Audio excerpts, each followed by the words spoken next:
The glass slipped from her hand and shattered against the marble floor, a sound so sharp it seemed to slice through the wedding music. Guests gasped and turned, unsure if it was nerves or a simple accident. But Ariana Cole knew it was neither. Her entire world had just cracked open, just like that glass. She had only picked up Ethan's phone because it buzzed insistently, right as he'd stepped away to greet his best man. She wasn't snooping. She wasn't the jealous type. But curiosity has a cruel sense of timing. When she saw the preview of the message, her heart stopped. After she drinks, text me. It was from an unknown number. The words were simple, chilling, and impossible to ignore. Her hand trembled as she tapped it open, her reflection flickering across the phone screen like a ghost. What she found next didn't just frighten her, it shattered every illusion of love she had built around Ethan. Screenshots, emails, bank transfers, and then, a note. A single line that said, "The inheritance clears after the ceremony." The orchestra played softly in the background, violins weaving a lullaby of love and forever. But for Ariana, every note now sounded like a warning. She looked up at the man she was about to marry, the man whose hand had held hers through heartbreak, whose promises had once made her believe in magic again. And she realized he was smiling, not at her, but at the future he thought he had secured. The chapel was breathtaking. White roses lined the aisle, sunlight poured through stained glass, and every guest was dressed like they had stepped out of a dream. Ariana had spent months planning this day, every detail perfect, every moment crafted to tell their love story. But love had quietly left the room. All that remained was a lie wrapped in lace and champagne. Her mind raced. The message repeated itself over and over like an echo she couldn't silence. After she drinks, text me. It wasn't just betrayal, it was a threat. Her pulse quickened. Could he really be planning to hurt her? Why? For money? For greed? Or had the man she thought she knew never really existed at all?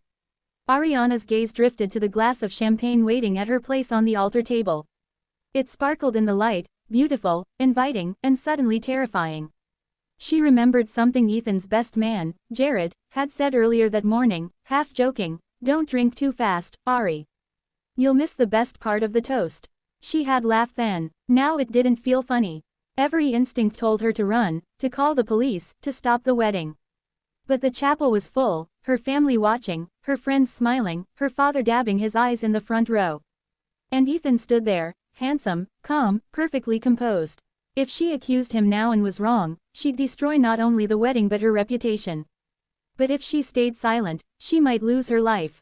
In that impossible moment, Ariana remembered the story her mother once told her. When you don't know what to do, look at what they're afraid of losing. She glanced at Ethan. Beneath the polished charm and perfect smile, his eyes were restless. He kept checking his watch. He wasn't nervous about vows, he was waiting for something. The priest's voice broke through the tension, calling them to the altar. Ariana walked forward slowly, veil trailing behind her like mist.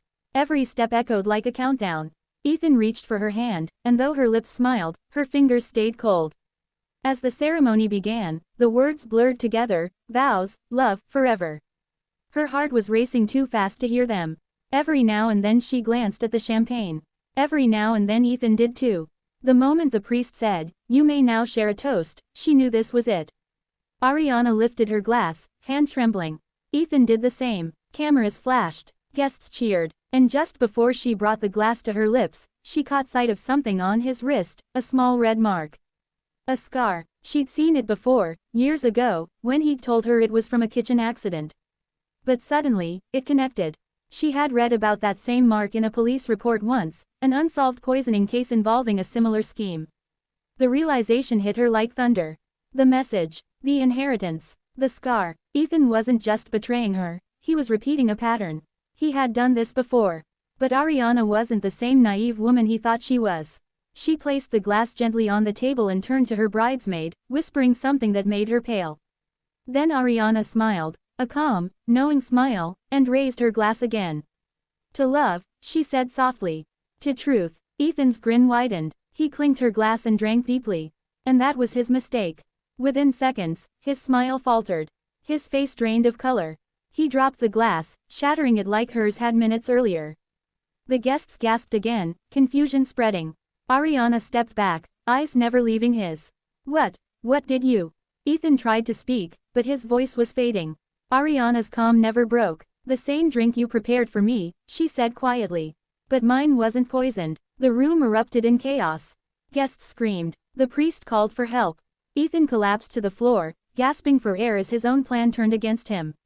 Ariana knelt beside him, not with pity, but with closure. "You could have had everything," she whispered. "But you chose greed." By the time the ambulance arrived, it was over. Ethan was gone. The police soon uncovered the rest, the fake accounts, the hired contact, the previous victims.